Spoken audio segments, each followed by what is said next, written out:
বহিৰাজ্যৰ বজাৰ দখল কৰিব চিপাঝাৰৰ গৰুখুটি বহুমুখী কৃষি প্ৰকল্পত উৎপাদিত ৰঙালাওৱে পশ্চিমবংগলৈ ৰপ্তানিৰ বাবে সাজু হৈছে প্ৰকল্পটোত উৎপাদিত ৰঙালাও ৩৭০ বিঘা ভূমিত খেতি কৰা হৈছিল ৰঙালাওৰ পৰা এইবাৰ ৭০ লাখ টকা আয় কৰিবলৈ সক্ষম হৈছে বুলি জনাইছে প্ৰকল্পটোৰ বিষয়াই কৃষি প্ৰকল্পটোত শীতলীকৰণ ভঁৰাল স্থাপন কৰাৰ চিন্তা চৰ্চা কৰিছে কৰ্তৃপক্ষই এই সন্দৰ্ভত সবিশেষ জনাব সাংবাদিক মনোজ আলীয়ে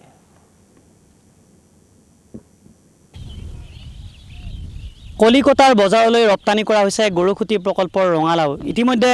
কেইবাশ বিঘা ভূমিত গৰুখুটি প্ৰকল্পত ৰঙালাও খেতি কৰা হৈছিল আৰু সেই ৰঙালাওৰ এতিয়া ফসল এনে ধৰণে বিক্ৰী কৰা দেখিবলৈ পোৱা গৈছে আমি দেখুৱাইছো এখন বৃহৎ ৰঙালাওৰ পথাৰ যেহেতু গৰুখুটি প্ৰকল্পৰ যথেষ্টখিনি কৃষি ভূমিত ৰঙালাওৰ খেতি বিশেষকৈ কৰা হৈছিল আৰু প্ৰথম ভাগতে এই গৰুখুটি প্ৰকল্পৰ ৰঙালাও ইতিমধ্যে বজাৰত মুকলি কৰি দিয়া হৈছে আৰু আমি কৃষি খনিক আছে কথা পাতিম এতিয়া আমি দেখিবলৈ পাইছো গৰুখুটি প্ৰকল্পৰ যি ৰঙালাও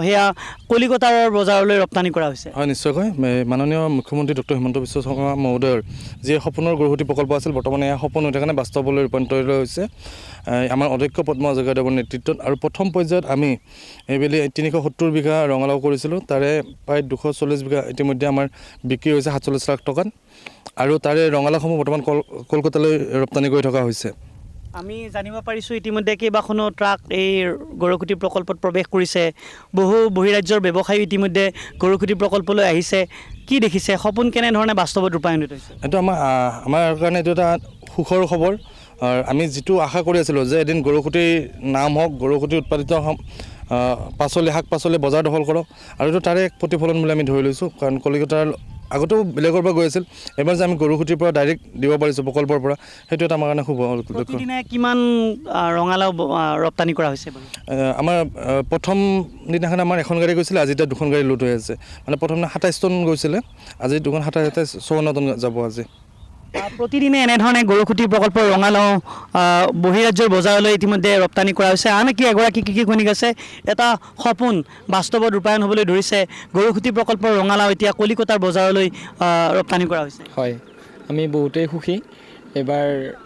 আমি যিখিনি ভাবিছিলোঁ আৰু তাতকৈ আশা কৰাতকৈ বেছিখিনি আমি হেৰি পাইছোঁ ফল পাইছোঁ এতিয়ালৈকে প্ৰায় ২৪৭ বিঘা মাটি আমি ৰঙালাও বিক্ৰী কৰিছোঁ আৰু তাত আমি ২৪৭ বিঘা মাটি আমি ৰঙালাও বিক্ৰী কৰিছোঁ আৰু